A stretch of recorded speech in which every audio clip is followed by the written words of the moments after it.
G'day everyone, Be Asian Dad here. Today we're going to do the unboxing of this Corsair M65 Pro RGB mouse. Wow, that was actually quite a mouthful then. The M65 part sounds like a gun model or something. Anyway, it is a wired gaming mouse and I'm no longer a gamer anymore, so I'm going to talk about this mouse in layman's terms and for the business features which will be advantageous for us common people. For my subscribers, I have chosen this mouse for various reasons which I will explain throughout this video, and it is part of another video which I will put in the link in the description below when it becomes available, so be sure to check that out. And let's get started on unboxing this thing. But before we get started, safety first. So safety glasses. We're not really scared of the paper cuts and cardboard cuts. They're just flesh wounds anyway, so let's get started on that. So we need definitely something to get rid of these stickers. There we go. Let's put that aside. Alright, so let's get through this. Now this actually gaming mouse goes for around about, in Australia, $80 to $90. Now it's not on the cheap end, it's not on the expensive end, it is smack in the middle, more in the middle to the high end. So what do we get here so far? Is there anything in the box? It's just the box itself, and it comes with this cardboard. Oh, this looks like you can go through this way here, and I don't think there's any sort of pleasant way to actually unbox this. So this way we can go through, so let's go have a look. What's in there? Ah, Jesus. Okay, so we got some braided mouse, and it's got a wow, look at the thickness of this plug for the USB. That's nice, especially for people who like to unplug and plug their mouse a lot. That's really nice, and it's braided, so, and it comes with this cable tie too, which is just fantastic. So that's great for keeping it tidy. Okay, let's have a look at this. So we've got the mouse itself, we'll explain it after. Got a bunch of documentation, don't really care about that. Who cares? Let's just chuck that away. And the box itself, chuck it away as well too. So let's go for the mouse. So it looks like it just comes with the mouse only. Like I said, it's got a nice little cable tie. I guess that comes with as an accessory. Now this mouse itself is, it does come in black and white. I think we don't need the safety glasses. I think it got past the actual more dangerous section of unboxing. So this mouse does come in black and white. I've just got the white version. It's just something I wanted, something different than the normal boring black, that's what. And I am a Mac person, so there's a lot of white stuff there. Anyway, the mouse itself is, I'm put it on this like sort of table so you can actually see how big it is and how big my hand is for it.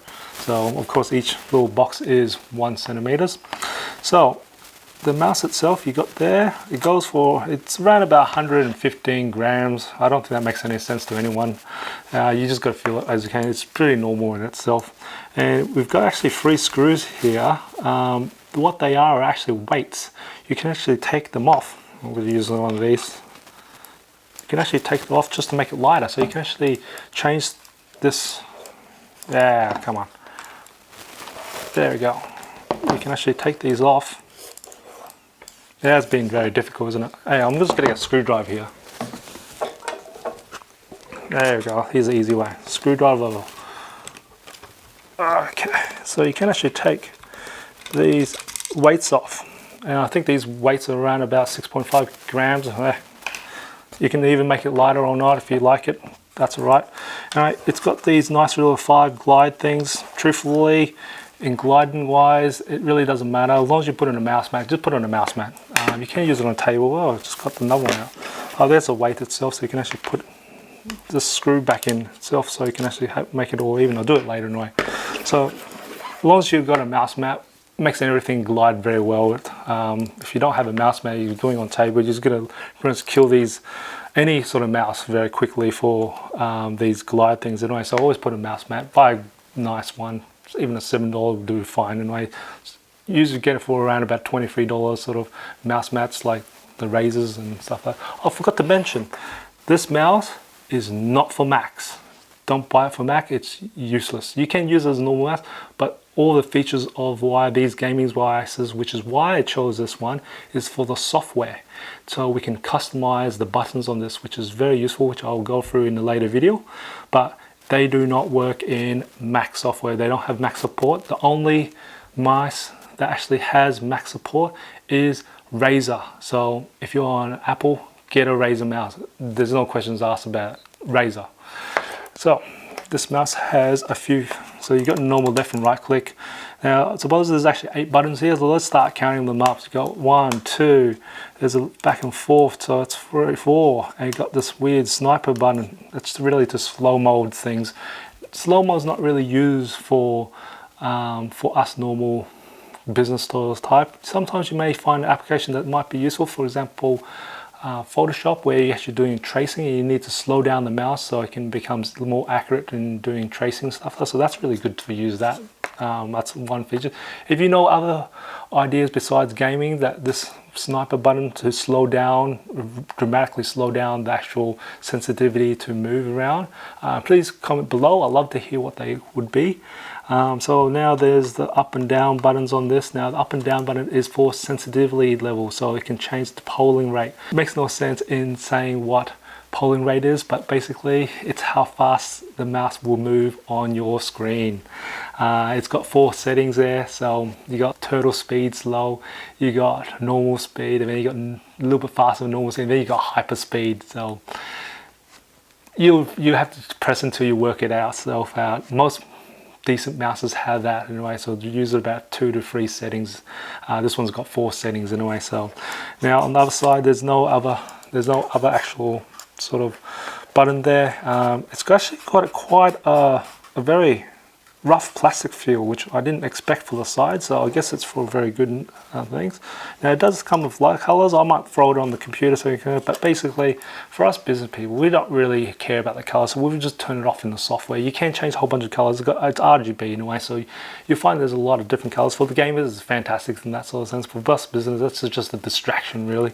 So what I'm going to get through is the software itself, which will make this more functional. Now, before we go on, why would I choose a gaming mouse rather than a normal typical mouse? Well, it's the same. I'm a car person. I'm going to use the car analogy itself.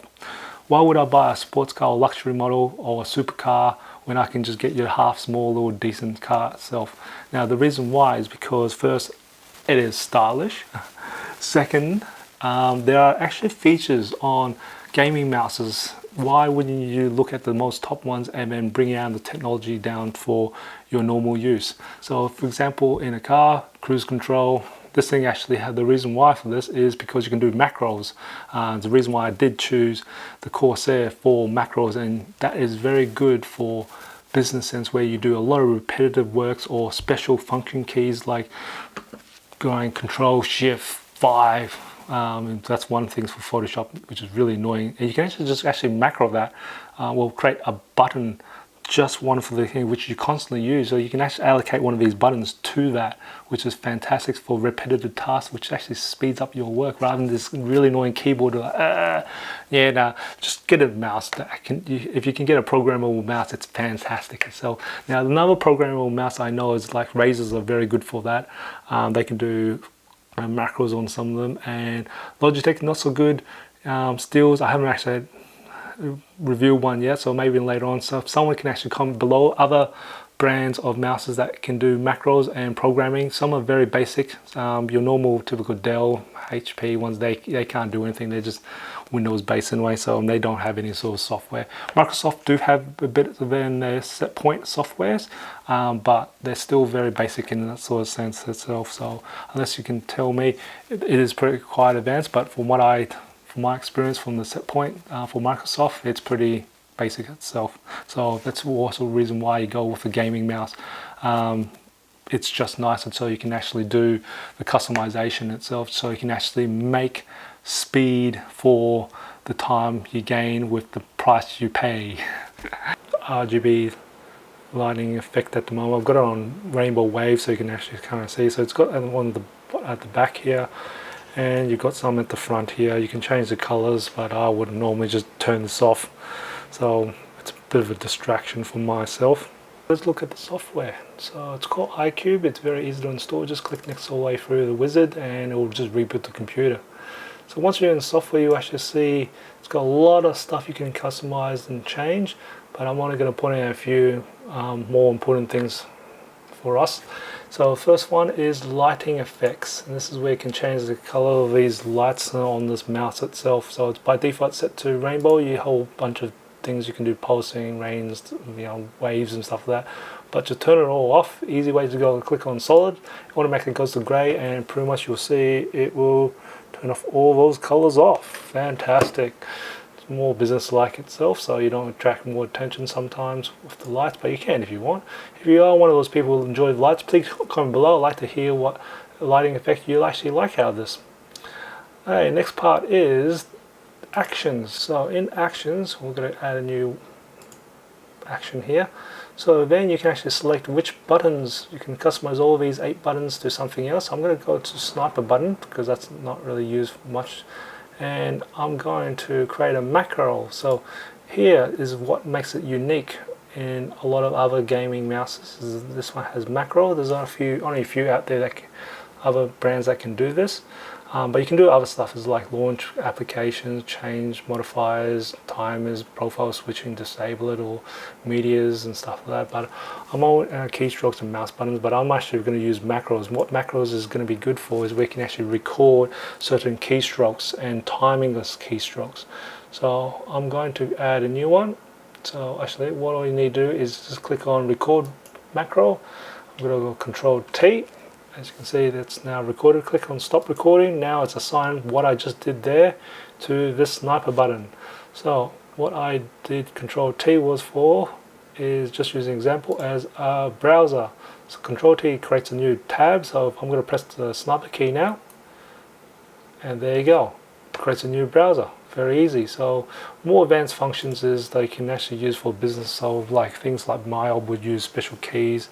Photoshop uses special keys that requires you to hold the keyboard in really weird fashions, whereas you could just assign that to a mouse and make it easy if you do that a lot. So it saves you a lot of hassle and health wise as well too.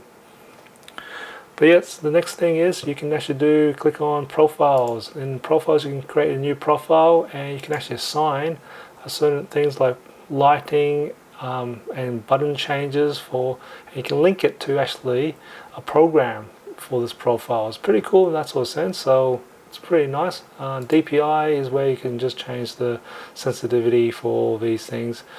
This thing has a very unique sort of thing called surface calibration. So that what it does is you can calibrate on how big your mouse mat is, and it will automatically try and work out what kind of speed you do for the whole entire mouse mat. I really don't find this amazing, but it's kind of cool. It's a unique feature itself. That's pretty much about all you really need. Have a go through the software if you ever do buy this mouse, but it's fantastic. I do recommend this mouse just because of the macro features, and it actually has a pretty nice feel to it as well too after using it. If you enjoyed this video or find it informative, give it a like, and if you haven't done already, subscribe to my channels to keep yourself up to date with my videos. I do upload every Monday, Wednesdays and Fridays. And just remember, imperfections in life makes it beautiful and interesting. I'll see you in the next video.